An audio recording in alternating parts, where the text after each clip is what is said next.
So guys এখন তেঁতুল গাছ পারছি, এখন তেঁতুল খাবো। দেখেন তেঁতুল, দেখেন গাইস, ভাই আমাদের বাড়ি থেকে 5 কিলোমিটার দূর হাওয়ারে একটা পাশে একটা ঘর আছে, সেখানে একটা গাছ আছে তেঁতুল গাছ। তো সেখান থেকে তেঁতুল চুরি করছি, গত সপ্তাহ চুরি করছিলাম, আজকে চুরি করছি, 3 প্রকার চুরি করছি। তো ওইসব তেঁতুল আপনার খাবো, ঠিক আছে? আপনারা দেখেন, আমি দেখাচ্ছি কতগুলো তেঁতুল যে পারছি। আরো আরো আছে, আরো পকেটও আছে বাবুরটা। তেঁতুলের শেষ নাই। তো যে মালিক লাগাইছে তেঁতুল গাছ, সে তেঁতুল গাছের দাঁড়ায় বলছে যে "হে মালিক, তেঁতুল গাছের মালিক, তুমি মাফ করে দিও আমরা রে, চুরি করে খাইতাছি তো তাই। কারণ অনেক দিন ধরে আমরা চুরি করতেছি কিন্তু ধরা পড়ি না। মনে হয় ধরা পড়ে থাকে রে।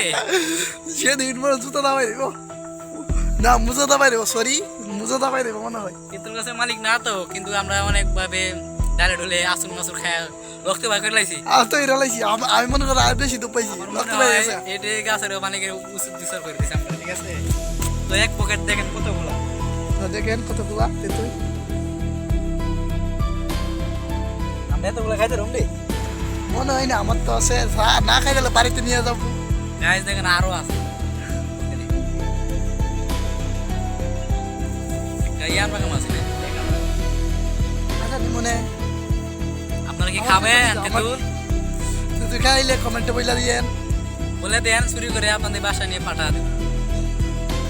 টাকা লাগবে না, কোনো ডেলিভারিও চার্জ লাগবে না, কিছু লাগবে না, একবার ফ্রি। ডেলিভারি চার্জও লাগবে না, ফ্রিতে মনে করেন পাঠাই দেবেন। প্রায় 1 কেজি দেবো রে তেঁতুল দে। এই সব বোনাস তেঁতুল কত রেখেছি জানে? আছে মনে হয় 200-300। 300 তো অনেক তেঁতুল মারতেছি রে। গত সপ্তাহ তো মনে 3 কেজি লাগান তেঁতুল খাচ্ছি। গাইস, আজকা খাবো। সো গাইস খাবো এখন বসে।